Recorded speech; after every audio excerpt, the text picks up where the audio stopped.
Welcome to the A1 Podcast. It is your host, Ostley. I'm joined today by Seattle Seahawks, the USC Trojans, and the one, the only entrepreneur genius of zone and CBD himself, Lofa Tatupu. Lofa, how you doing today, brother? What's happening, my man? I'm doing, man. Hey, I've just been busy, bro. How you been? Yeah, likewise, same. We're trying to bring a new product to market that I was telling you about, through Instagram, and Yeah. so it's any day now. I think it just shipped to our facility. I'll have to send you some, brother. Oh man, I can't wait. Yeah, and we're not gonna reveal what it is on the air because we gotta wait for the people to see it. I'm gonna post it once I get it. So that's how we're Okay, gonna do it. Yeah, right on. that's how we're gonna do it. What's new with you, though? Yeah, sounds good. I got you. Yeah, and so obviously, last time actually, since we talked about last time you're on, we since then we've had over you're episode 5, now you're at episode 75. So we had 70 episodes since, Man, and you've been grinding. yeah, man, just been having fun, man. I mean, I don't know. It's just for me, doesn't even seem like work. It's just what I mean. I just enjoy being on here and just talking. I can talk about anything. Like Yeah, I can talk about this shit, this ball that no one knows about, where I won Special Teams Player of the Year. I can talk about that jersey no one knows about, that collage which no one knows about until they hear me talk about it. So there's a lot of things to talk about. brother. No, you got to do what you love and love what you do.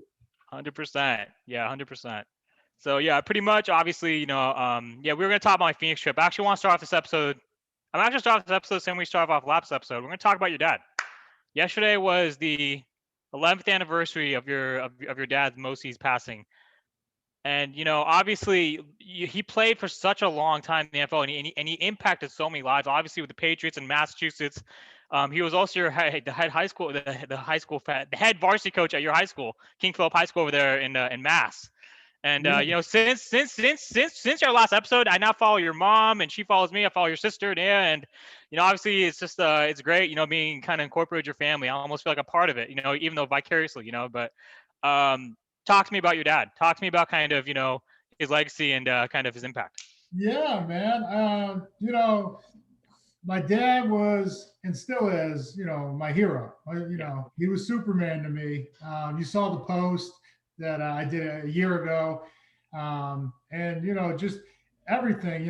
Following his footsteps, whether it was football or the legacy, like we're talking about. How big his heart was, and his love for charity and doing all those great positive things. And so that's it spilled over into him and my mom. It spilled over into me and my sister. And in fact, the polar plunge that I just recently did with the Special Olympics, that my first ever event when I was a kid, my dad took me to a Special Olympics event because he was one of the ambassadors for, I believe it was the New England or the Rhode Island chapter at the time. And it's crazy to think it, watch it come full circle. And now, I'm, doing some work with the Special Olympics out here in Washington, where I played my professional football. So, yeah, his impact is, like I said, legends, live forever, man. He's a legend. Hawaii, Southern Cal. Before I went there, he was, he won a national championship with the Trojans.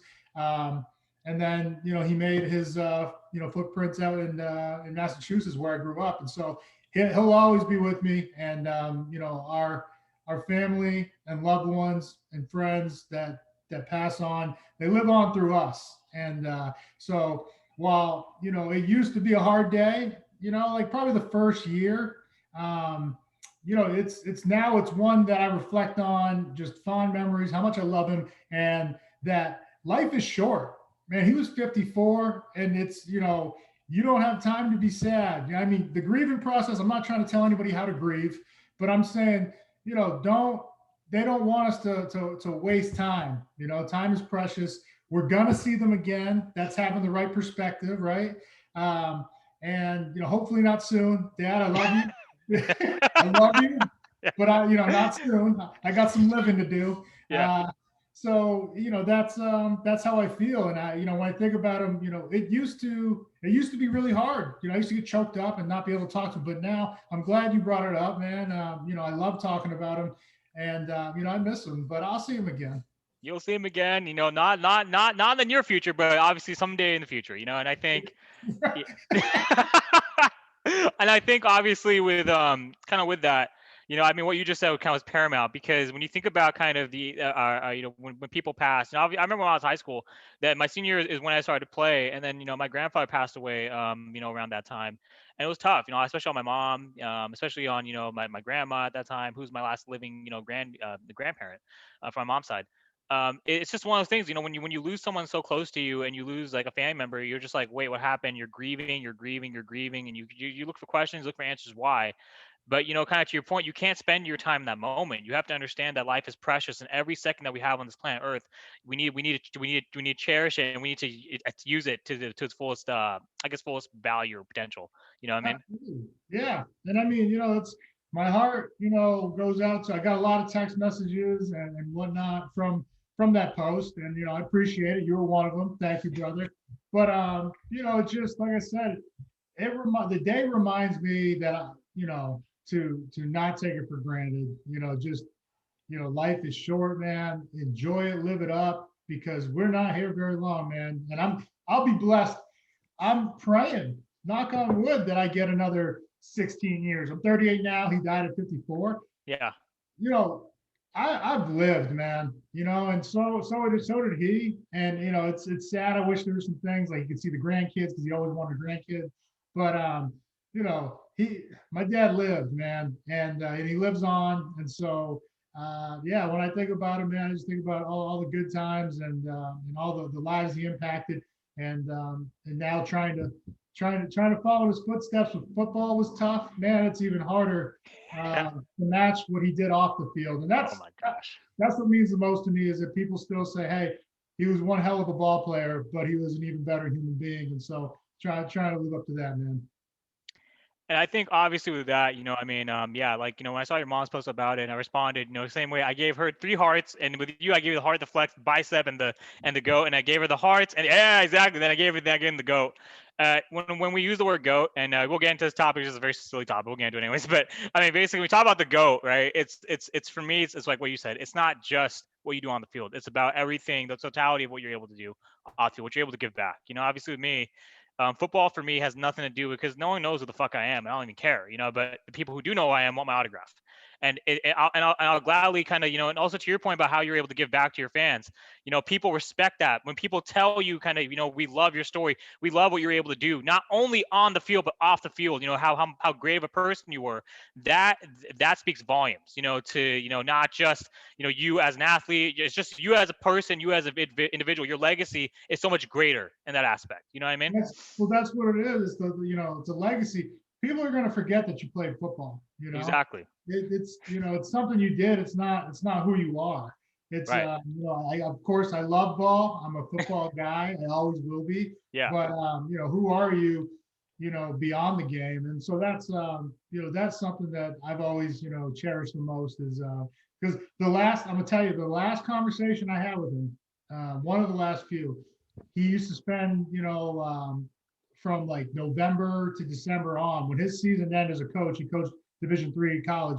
He would come spend a month or two with me and my wife Rachel, and he'd just hang out, come to the games. It was awesome, and we just hung out and talked ball. But there was one. It was '09.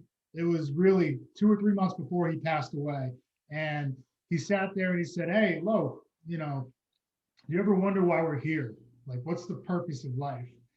And this is what I put in the post. I had no answer. I was 27 at the time. I couldn't even believe he was asking the question. I was like, "Nah, man, I thought you were going to tell me what it's about, what we're doing here, and life's purpose."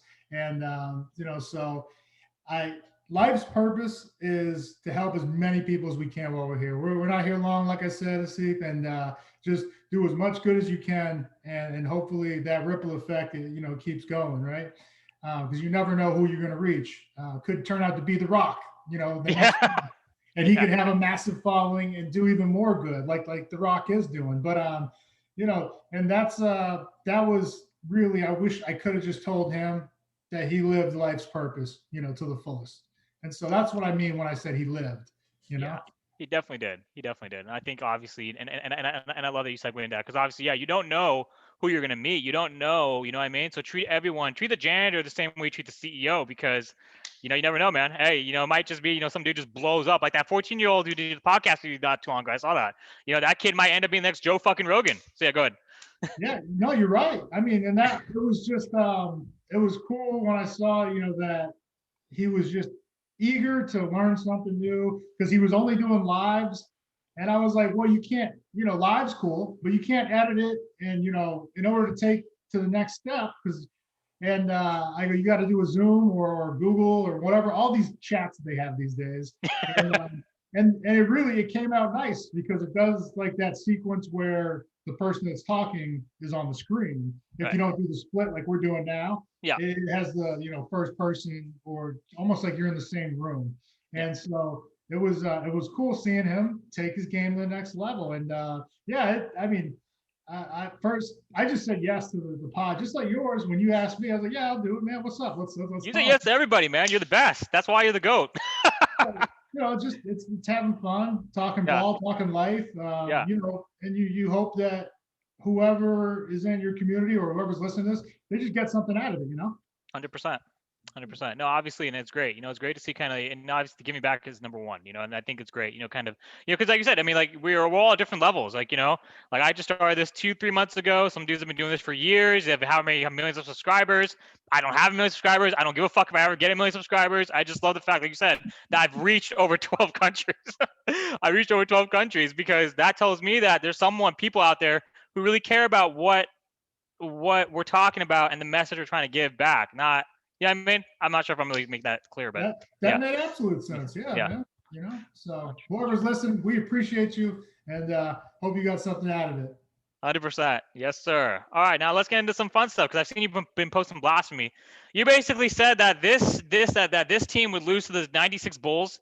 You also said that Bill Russell is the GOAT and over Jordan. And you said Bill Russell is the GOAT over this guy right here. And I'm just curious as to kind of, you being from Massachusetts, but then again, you didn't grow up with Tom Brady. You like basically a zero spear. But anyways, you're kind of talking about that. Drew Bledsoe was my Tom Brady. That's my quarterback. That's your quarterback, and your dad's a Patriot. That's why I'm being your. But Drew Bledsoe, he was a Washington State Coug too. Right. So, right. That's But yeah, he was drafted when I was like 11 years old in '93.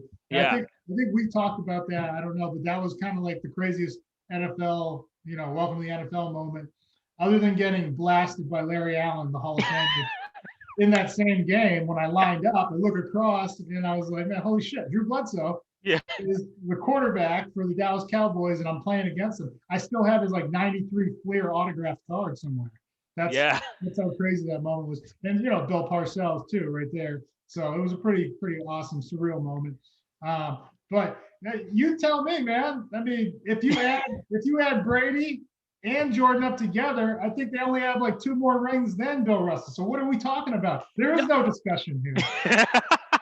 You changed my mind. Yeah, I got you. No, 100%. I think, Bill Russell, here's the issue that I have people criticizing Bill Russell's greatness, because he played in an era where they said, oh, there's only like 4 or 5 guys over 6'7".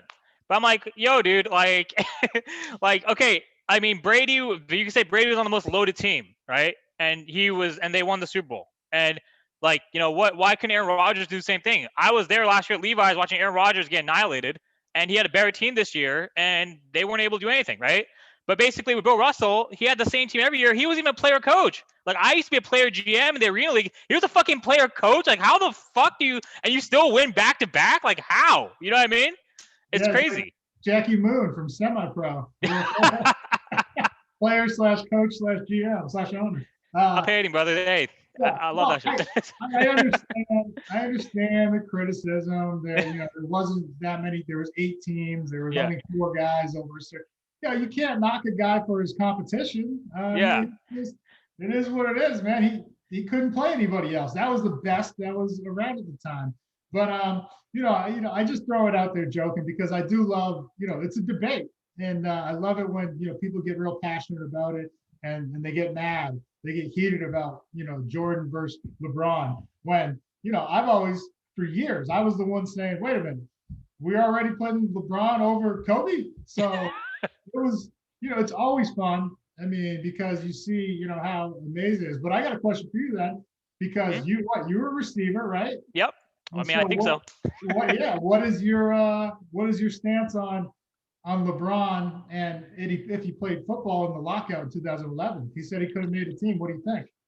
He absolutely could not. And it's funny. I'm glad you brought that up because basically I was talking about that with my last guest, Ryan Schumey. The last guest for Rodney Mack, Ryan Schumey, Rodney Mack's former WWE wrestler. And basically Ryan Schumey, I also played Arena, and we're talking about it. We're just like, well, and Shannon Sharp, I think Shannon Sharp summarized it perfectly. Undisputed. I don't really watch sports talk radio as much as I used to because my podcast is now kind of like my outlet to talk and analyze. And I feel like a lot of that stuff on TV is pretty much the same stuff, different flavor on different networks. So, and Lincoln Kennedy kind of just changed my perspective on that. He's like, he left NFL Network because they kept talking about the only so many times you talk about when is Brett Favre going to retire. I'm like, yeah, you can't really. And you played during that era where that shit was happening like nonstop, right? Yeah, So yeah. Pretty much with LeBron, I think he's a great athlete. He's my favorite player, but he would not be able to play in the NFL because the fact that you know this better than anyone. There are guys, and I know this too. There are guys at the collegiate, high school, collegiate level who are world star athletes, and they can make the NFL. You have guys who are all-state athletes, and there are guys who I play with who weren't able to make the NFL, who are also on the show, who are my teammates at college, and shout out my coach. Keith Williams now going to be the Baltimore Ravens passing game coordinator. He grinded to get there. It's a grind, right? But I think maybe if I would have seen him in college, maybe I could have had a better kind of view. But high school footage is not enough for me to say this guy could play in the NFL. It's not, just yeah. personally. See, I went the other way, and I said King James would have definitely made a roster, any roster. Mhm. I don't think he would have been the superstar that everybody else thinks because of the long layoff, like Shannon Sharp alluded to, like you're Right. talking about. But Yeah. I mean, it's 6'8", 260. That's hard to stop. I just tell him just run straight, man. Like I know you still Go. got to get off the jam, of all the great quarterbacks, but that's just a special, size and athleticism. And I mean, I just keep in mind he was like the number one recruited uh, Yeah. football player as well as basketball player as a freshman before he had to give it up as a sophomore because he can't risk that career that he was going to have in NBA. Yeah, I mean, ultimately, yeah, depends on how you view it. Obviously, you look at the intangibles; he has the ability. I'm Yeah, not debating that. I'm just saying that taking contact every single night is a different kind of contact in football than it is basketball, in my opinion. oh, So it's a collision sport as opposed to a contact sport. yeah, Hockey and football, a collision sport. You are guaranteed to to get hit and hurt. But yeah, man, I had to lean towards he makes any roster. That was my take on it. I mean, it's good to see. Greats recognize greatness. Obviously, all we have to do is make sure that that when we talk about the go to basketball, you're able to kind of swing that way too. Because seeing those other posts that you put on your story, I can't really ride with it, dude.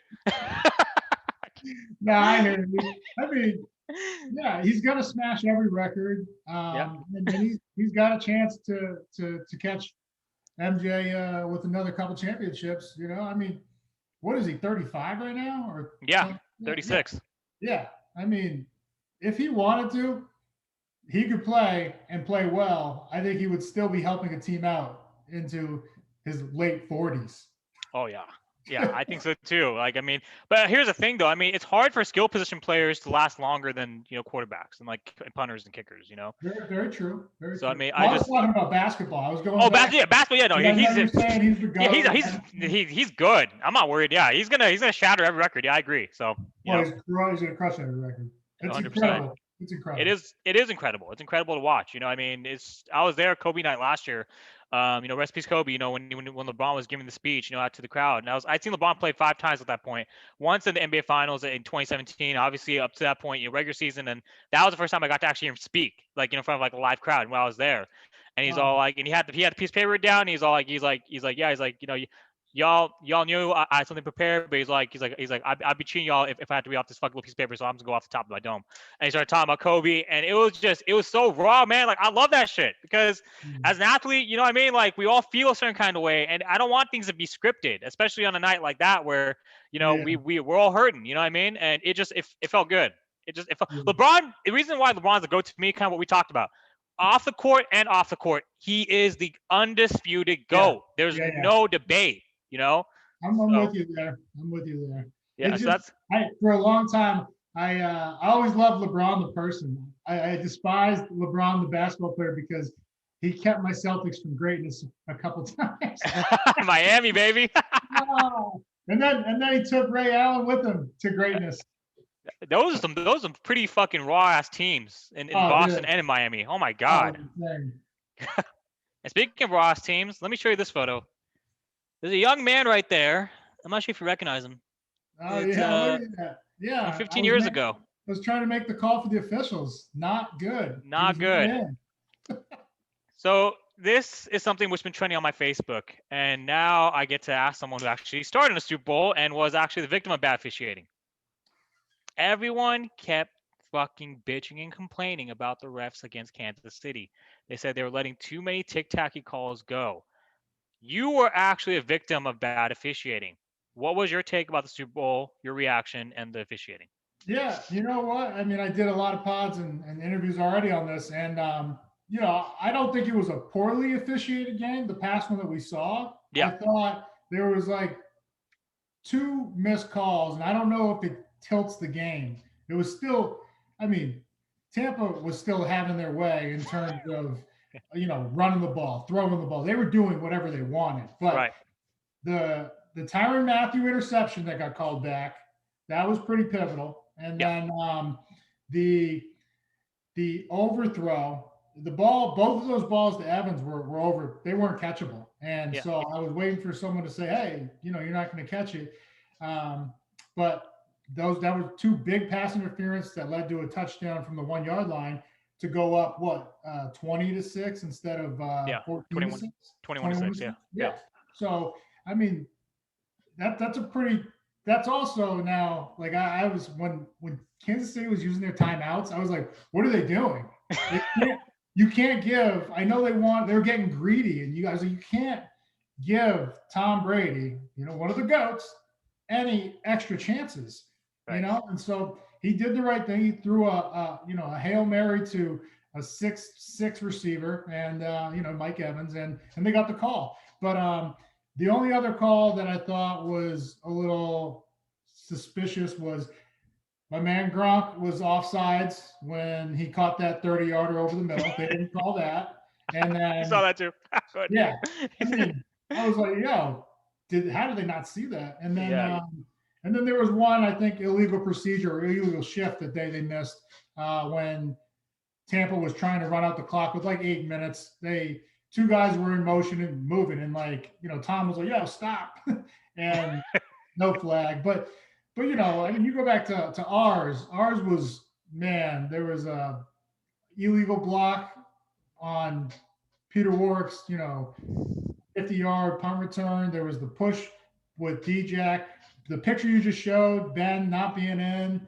Um, you know, the holding when we threw it down to the 2 yard line and the two guys were offsides. It wasn't a hold, first of all, by our tackle. And then the two guys, the nose tackle in the end, were offsides.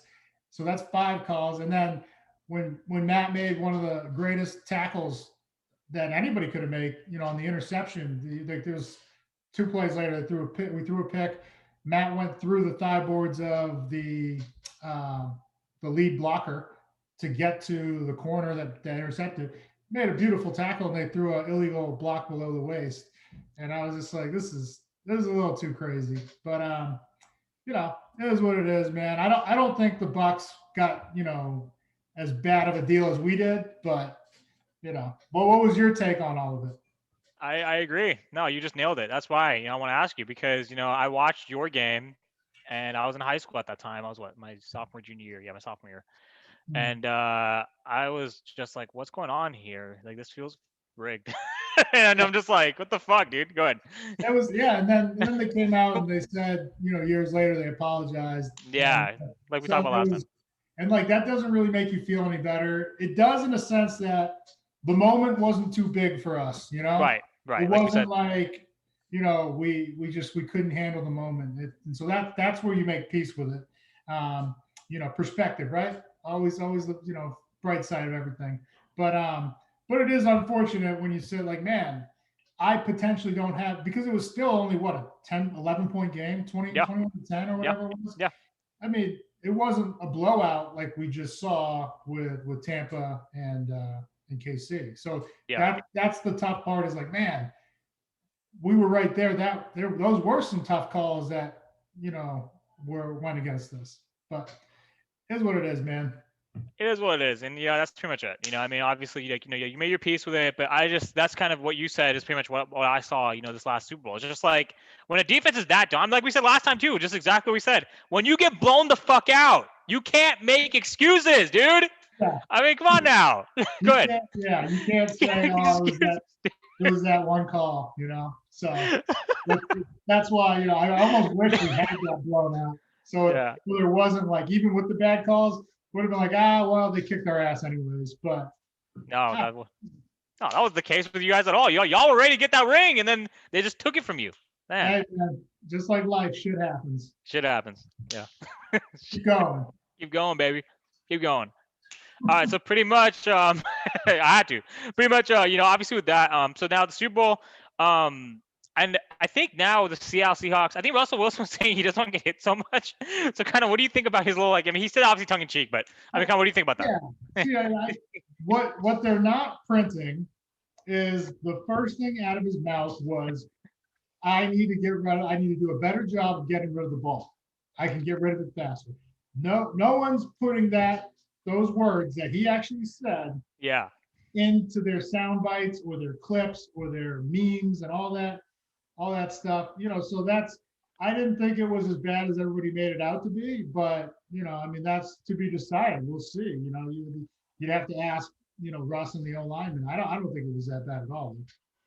I definitely don't think so either, but pretty much, kind of, with Russ, obviously, and I don't know if you got to talk to him, like, I'm sure you do, but I mean, like with his rookie, I mean, his dad actually passed away the same year your dad did. And I thought that was interesting, because I'm not sure if you guys ever really, because you didn't really play together, but you were coaching when he was there. So I'm not sure if you guys ever kind of got to connect on that level. And I was just curious. I mean, was that ever, yeah. No, spent most of my time with the real ballers, the defensive side. Yeah, dark side, baby. Talk that kidding. shit. Y'all sorry ass defenders, man. Wideouts, you know what time it is, baby. So, just go ahead. Typical receiver. See, now you know I played. Oh man. So essentially, now I want to talk about kind of what we're gonna talk about. I want this right here is just blowing up. And I agree, because literally it does make me feel better. It does help me zone in. It's good. It's the hemp extract is so. You mentioned it last time. You talked about the mission. You talked about kind of some people the balance is just not there.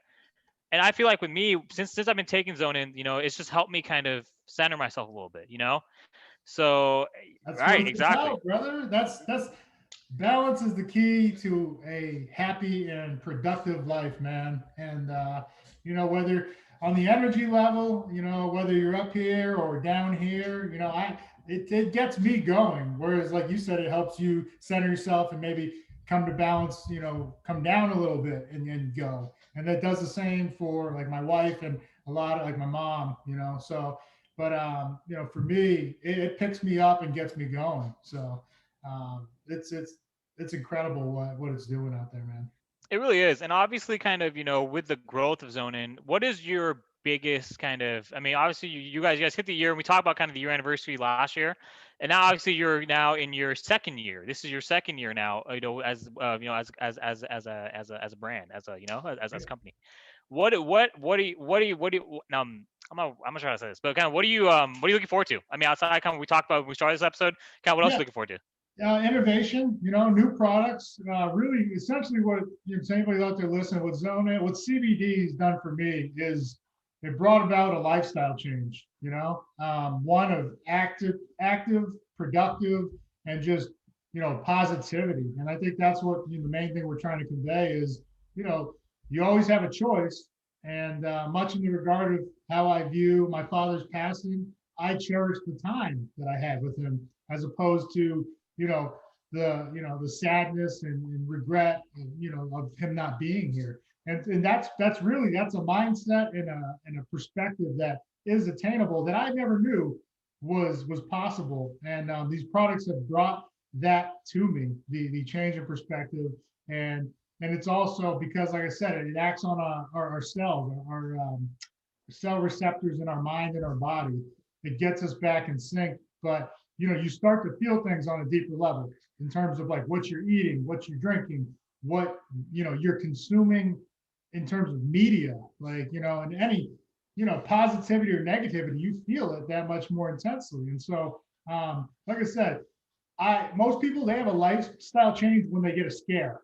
They go to the doctor, something's wrong. Hey, you need to do this, or you could your life could be ended prematurely. You'd be looking at some serious like disease and possible death.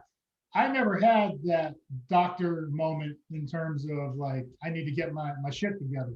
Yeah. I started hearing about the benefits several years ago, and I started doing research, and found full spectrum, meaning the whole plant extract is the most beneficial method and of hemp. And so started taking it, and just my life started just getting infinitely better, from family, from relationships, business. So to answer your question, I don't know what I'm most excited about. Innovation of new products that help promote a healthy lifestyle. Like we got the one coming out. I'm just gonna tell you, it's like an energy mix slash pre-workout. Yes. And it's insane. We'll do another show in a week or two, Yes. and talk about it after I send you some too. Yeah. But it's these little things that have made the biggest difference in my life, and I think that just to anybody listening, and the people that are in my community, my tribe, introducing them into a life that they've never known, in terms of positivity, productivity, and just getting the most out of life. That's like I said, we're not here very long, my man. Make the most of it. Make the most of it, man. Obviously, and I love that because, like you said, the way that you're able to reach such a vast variety of people, and you're able to see how positive you're able to affect them. I'm one of many, right? And essentially, that to me is the proof in the pudding. The proof in the pudding is you have people who never used hemp like myself before, like hemp as a supplement, like a pre-workout or anything of that nature, right? And basically now I'm using it just like I'm using my multivitamins, and I just feel great, and like you, and to your point, obviously it helps you, but when you're seeing the kind of reach and you're seeing how wide the platform is expanding in terms of diversifying your products, diversifying different things you can give to people, like you said, and anyone listening to this, I mean, I pay for this out of my own pocket, so you definitely should try it if you're interested, because this is the real deal, it really does kind of talk about how you're able to give back and kind of, yeah, like you said, like I think like you said this last time, when you're able to impact a life and you see how much, and you see how people are able to become grateful for how you're able to impact them, right? And that Yeah. that's the biggest thing, you know what I mean? Yeah, So and so we're making lives better, and in the process, which is incredible. And speaking of give back, I want to thank you for because I put a donation in my story.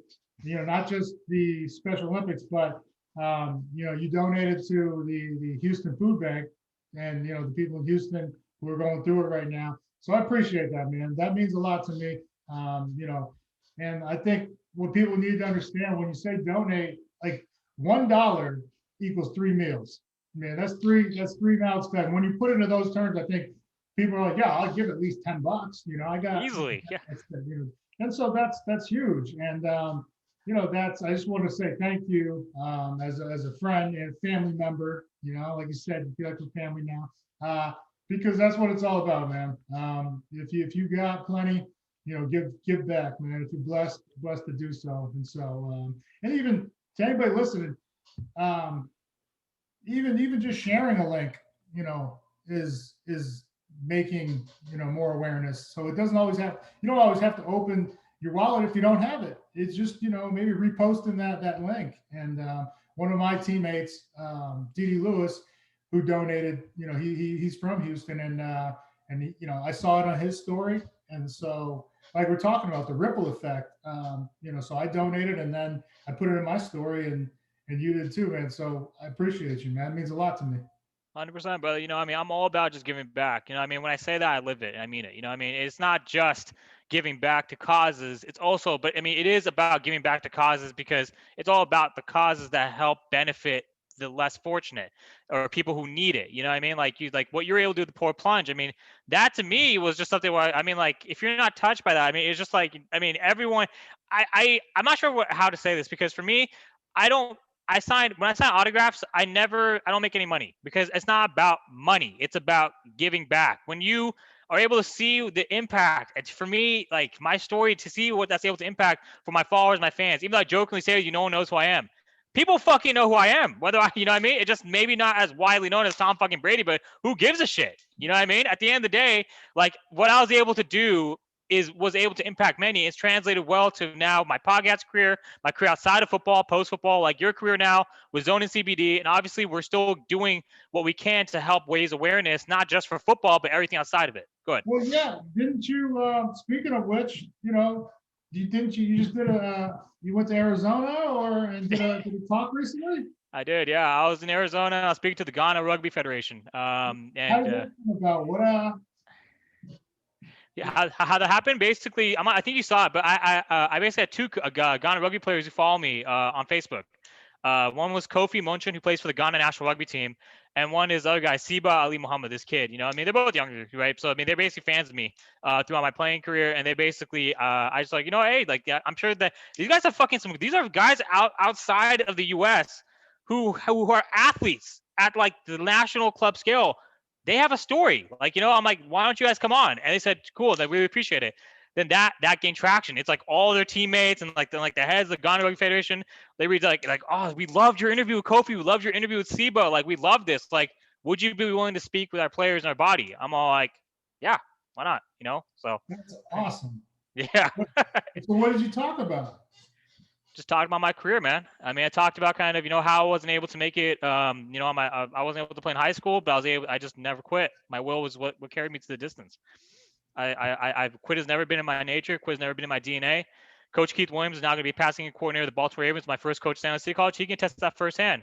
Motherfuckers know me. And motherfuckers at San Jose City College know what's up. Manu, shout out John Marquez, also goes to the guest on the show. Shout out Kenny Strickland Jr. My boys know what's up. You know what I'm saying? 81, you know what I mean? So basically with that, essentially, I was able to translate that and just continue going. I just never stopped, Most recently I played in Chicago in 2018. You saw that. I remember I was reading old messages. You're like, oh yeah, are you in PST? MST?